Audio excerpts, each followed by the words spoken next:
সেইবাবে মুখ্যমন্ত্ৰী জীৱন অনুপ্ৰেৰণা স্কিমটো আমি 2021 চনৰ পিছত ৰিচাৰ্চ আৰম্ভ কৰা সকলো ৰিচাৰ্চ স্কলাৰৰ কাৰণে এক্সটেন্ড কৰিছো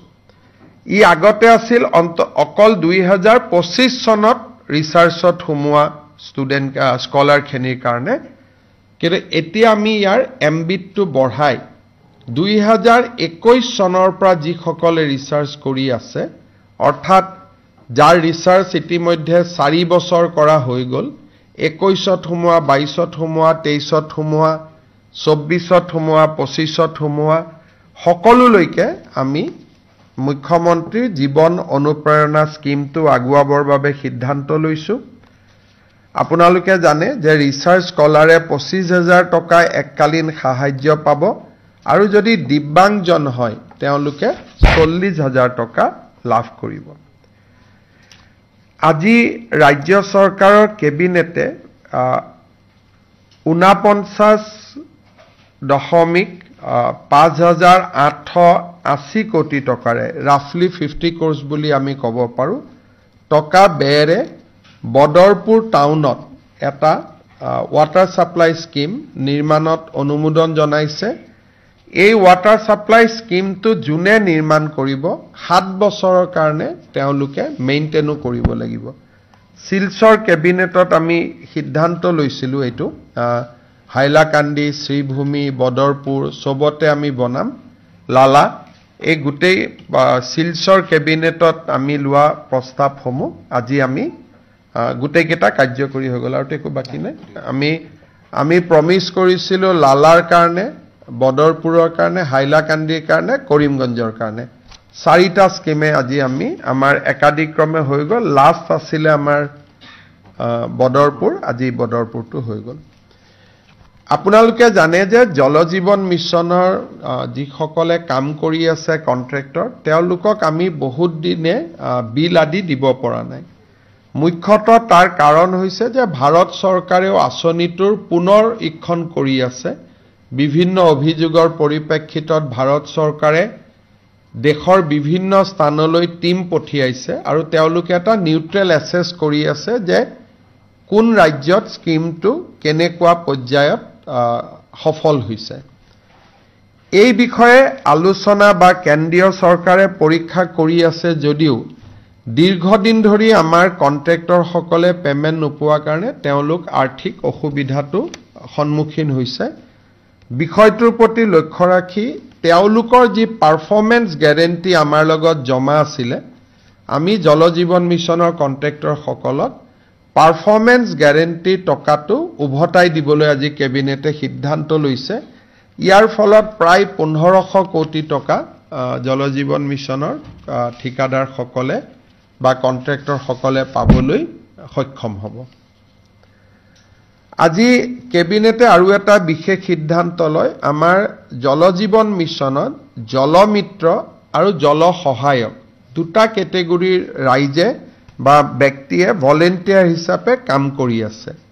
তেওঁলোকক আমি কম সংখ্যক মাননি দিও কিন্তু কাৰোবাৰ মৃত্যু হলে পৰিয়ালটো যথেষ্ট অসুবিধাৰ সন্মুখীন হয় কেবিনেটে আজি এটা সিদ্ধান্ত লৈছে যে জলমিত্ৰ সজল মিত্ৰ বা জল সহায়ক তেওঁলোকৰ যদি আকস্মিক মৃত্যু হয় পৰিয়াললৈকে ৰাজ্য চৰকাৰে এককালীন 5 লাখ টকাৰ সাহায্য আগবঢ়াব আমাৰ মহাবিদ্যালয়ৰ অধ্যাপক সমূহক কিছুদিন আগতে আমি কেৰিয়াৰ এডভান্সমেন্ট স্কিম বা কেছ প্ৰমোশন দিছিলো কিন্তু যিটো দিনৰ পৰা প্ৰমোশন পাইছিলে সেই দিনটোৰ পৰাই প্ৰমোশনটো কাৰ্যকৰী হৈছিল কেবিনেটে আজি সিদ্ধান্ত লৈছে যে for the purpose of counting seniority তেওঁলোকে যি দিনৰ পৰাই যোগ্য হৈছিল সেই দিনাখনৰ পৰাই তেওঁলোকৰ প্ৰমোশনটো আমি কাউন্ট কৰিম ইয়াৰ ফলত এসিস্ট্যান্ট প্ৰফেসৰ জন এসোসিয়েট হোৱা এসোসিয়েট জন প্ৰফেসৰ হোৱা এই প্ৰক্ৰিয়াটোত কলেজ অধ্যাপকসকলক সহায় কৰিব কিন্তু বিত্তীয় সুবিধা তেওঁলোকে নাপাব খালি তেওঁলোকৰ প্ৰমোশনটো আমি তেওঁলোক যি দিনাখনৰ পৰাই যোগ্য হৈছিল সেই দিনাখনৰ পৰা আমি প্ৰমোশনটো কাউন্ট কৰিম ফলত তেওঁলোকৰ নেক্সট প্ৰমোশন পাবৰ কাৰণে যেটো এলিজিবিলিটি পিৰিয়ড হেতু বহুখিনি কমি যাব আৰু আমাৰ কলেজৰ অধ্যাপক সহ অধ্যাপকসকল যথেষ্ট উপকৃত হ'ব আজি আমাৰ মিছন বসুন্ধৰাটো আমি বহু কেইখন মাটিৰ আবেদন নিষ্পত্তি কৰো ধেমাজি টাউনৰ 1742 খন দৰং লখিমপুৰ বিশ্বনাথ কামৰূপ গোৱালপাৰা বৰপেটা নগাঁৱৰ 299 খন যোৰহাট গোৱালপাৰা ডিব্ৰুগড় মাজুলী লখিমপুৰ বজালী শ্ৰীভূমি 190 খন আৰু আমাৰ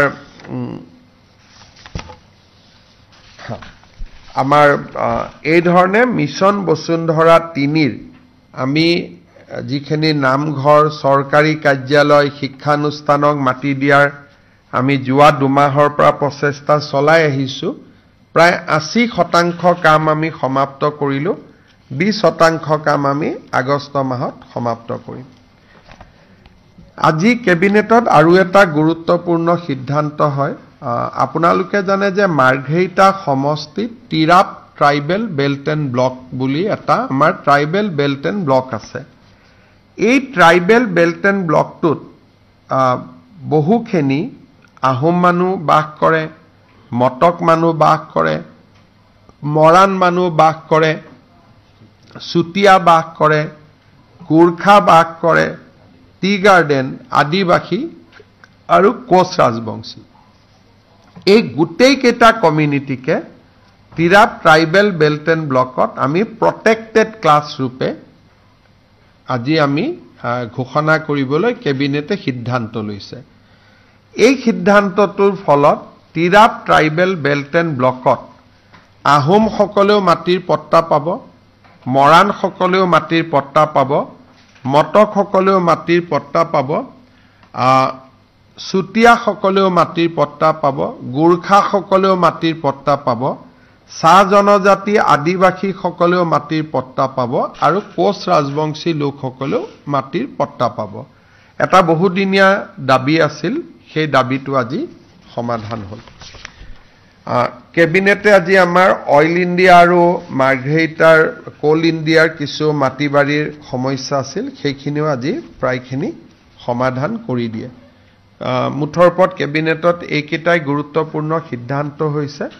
অহাকালি আমাৰ কেইবাটাও চৰকাৰী সিদ্ধান্ত আছে বা চৰকাৰী প্ৰধানমন্ত্ৰীৰ ভ্ৰমণ অমিত শ্বাহ ডাঙৰীয়াৰ ভ্ৰমণ এই সম্পৰ্কে মই অহাকালি আৰু এখন সংবাদমেল কৰিম ভূপেন হাজৰিকাৰ জন্ম শতবাৰ্ষিকীৰ ওপৰতো নতুন কিছু কথা আপোনালোকক ক'বলগীয়া আছে অহাকালি মই আপোনালোকৰ লগত কথা পাতিম যদি কিবা প্ৰশ্ন আছে আপোনালোকে কৰিব পাৰে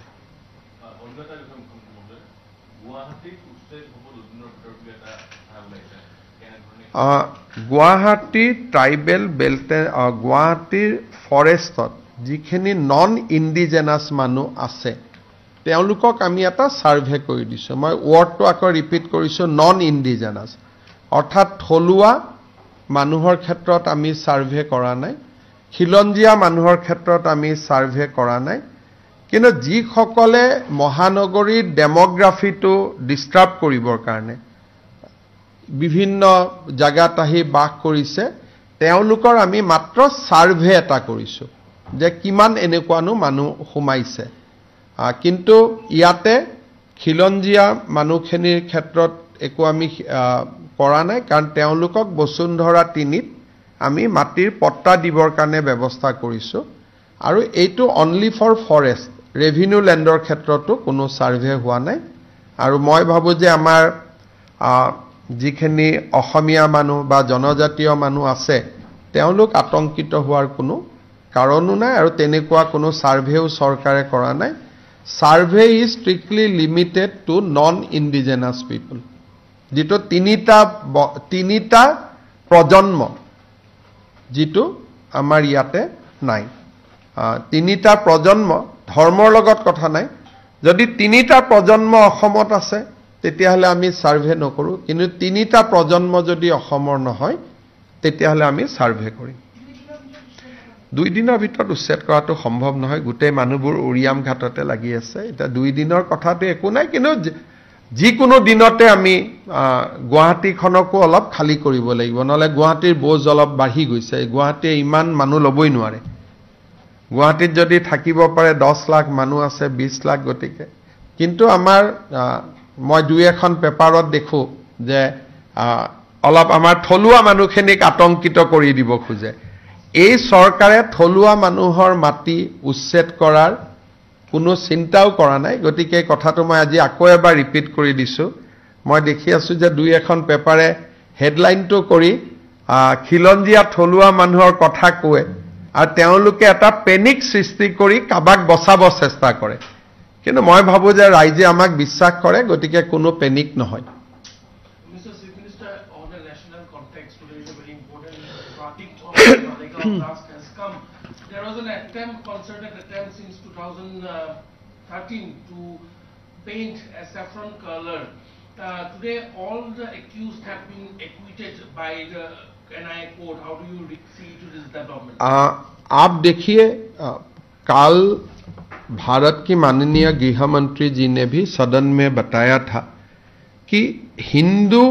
bye philosophy Hindu cannot be terrorist because हमारे संस्कृति और हमारे सभ्यता में कभी भी और या कोई भी हमारा धर्म ग्रंथ कभी भी टेररिज्म को एनकरेज नहीं करते हैं लेकिन कांग्रेस का समय में एक पार्टिकुलर कम्युनिटी को एपीस करने के लिए एक टर्म और एक शब्दावली बनाया गया था कि Hindu terror Hindu and terror are two diametrically opposite concept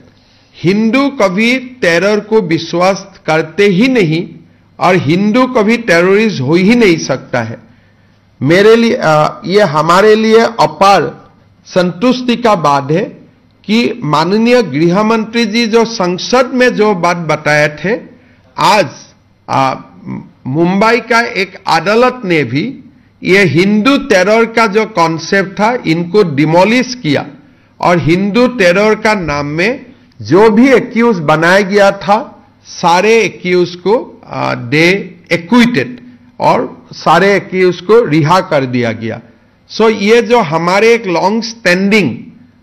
एक ऑब्जेक्शन था कि हिंदू टेरर ये सब should not have been used और ये एक कम्युनिटी को अपीस करने के लिए ही कांग्रेस ने किया था आज ये और एक बार एंडोज हुआ कि हिंदू टेरर बोल के कोई कॉन्सेप्ट पहले भी नहीं था आगे भी नहीं होगा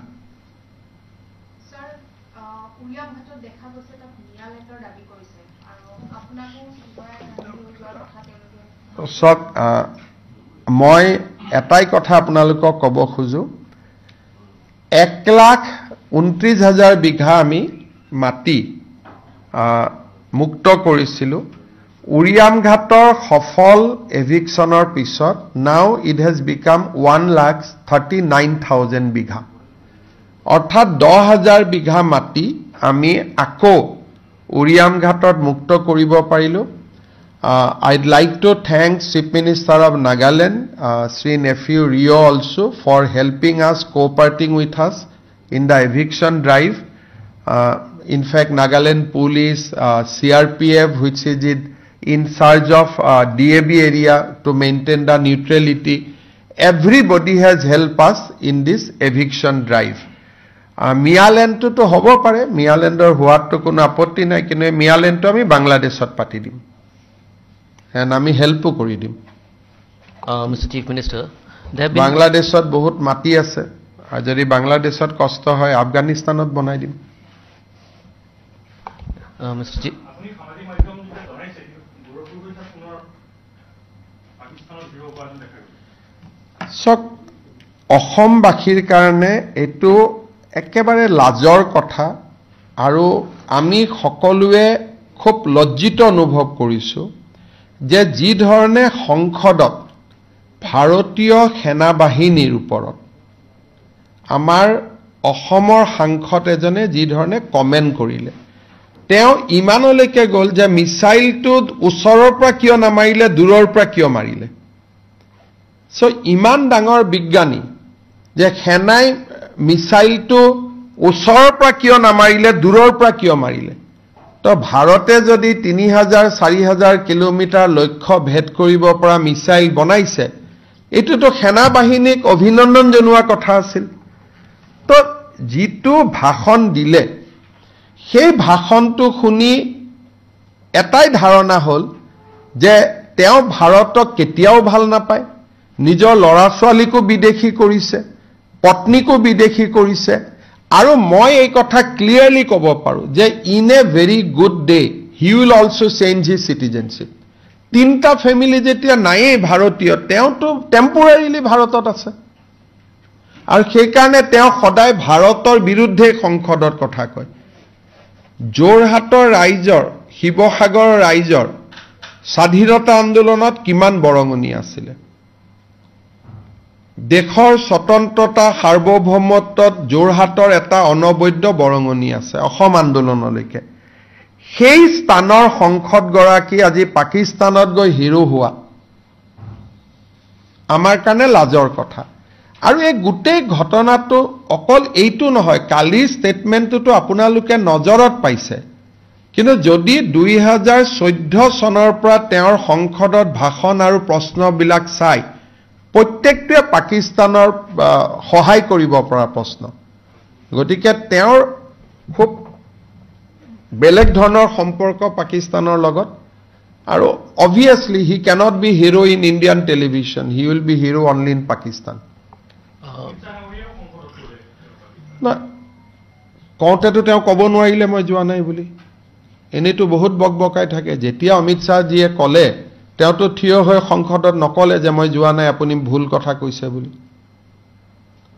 গতিকে তেওঁ অকল আপোনালোককে বনাব পাৰে বাকিটো কাকো বনাব নোৱাৰে যিমান দিনে মই বনোৱা দেখিছো আপোনালোককে তেওঁক বনোৱা দেখিছো বাকি অসমৰ মানুহক নোৱাৰে আৰু আপোনালোকে চাব ৰাইট বিটিএডিৰ পৰা লক্ষ্য কৰি গৈ থাকিব মানুহক বনাব নোৱাৰে দুই এজন আপোনালোকৰ মানুহৰ তেওঁৰ প্ৰতি সফট কৰ্নাৰ আছে তেওঁৰ প্ৰতিও নাই মোক বেয়া পায় কাৰণে তেওঁক উঠাব খোজে মই ভাবো যে হেতু বহুত দিন নচলে Mr. Chief Minister, yesterday there were several reports quoting you where you have indicated for a NIA level probe into the case which is there with Assam SIT. Would you elaborate on that? You see, Assam SIT has a limited scope. As I told you, we cannot access telephonic interaction, telephonic connection beyond 2 years. Assam has a limitation of 2 years. But NIA can trace things up to 2011, 2010. So this is not a new thing. I have shared many times with you that Assam SIT has a limited capacity. But within that limited capacity, our team has done a very good job. But ultimately, it is related to citizenship, it is related to OIC. Finally, it is the Ministry of Home Affairs who has to take over the investigation. Has the government officially written to NIA both not the case? now. It will be only all these things happen post 10 September because we have given SIT time till 10 September. Either 11 or 12 they will put me the report. Then I will put the report to the cabinet, but we are not extending time to SIT. I also told them that no extension. So you have to conclude your proof by 10 September. So whatever they will do, they will complete 10th. They will give me report 11, 12. Before 15 September, I will bring the report to cabinet. Then cabinet will decide whether to refer it to NIA, CBI or MHA, whatever. That I have to see the report. But we have limited accessibility. We can dig up to 2 years. We cannot dig more than 2 years for the electronic evidence. But so far as manual evidence are concerned, we have dig and our team has done very well. Amar যিটো SIT তদন্ত আছে আমি আগতে আপোনালোকক কৈছো বহুতবাৰ কৈছো যে ইয়াৰ শেষ সময় 10 সেপ্টেম্বৰ তেওঁলোকক আমি ইতিমধ্যে কৈছো যে আপোনালোকক আমি এক্সটেনশন নিদিও গতিকে 10 তাৰিখে তেওঁলোকৰ অনুসন্ধানটো শেষ কৰিব 11-12 ডিপেন্ডিং অন মাই এভেইলেবিলিটি তেওঁলোকে ৰিপৰ্ট দিব ৰিপৰ্টটো আমি লগে লগে কেবিনেটত লৈ যাম আৰু কেবিনেটে তাৰ ওপৰত নেক্সট ডিসিশনটো গ্ৰহণ কৰিব আৰু কেবিনেটত যিয়ে সিদ্ধান্ত হয় আপোনালোকক আমি জনাই দিম Sir, another point is that your government has also issued orders about drought-like situation in 27 districts. There is a effect on the tea production. Drought things are changing. In the last week, 5 districts has come out of the drought. So IMD has predicted good rain in the time between 1st and 10th August. So we'll take a final decision post 15 August. Because if I declare drought, I have to give Government of India satellite data along with the data from IMD. So IMD has indicated that situation is fast changing. So wait till 15 August. Then August spell of rain can be assessed and predicted. Drought can be declared when there is a rain deficit of 40%. So last time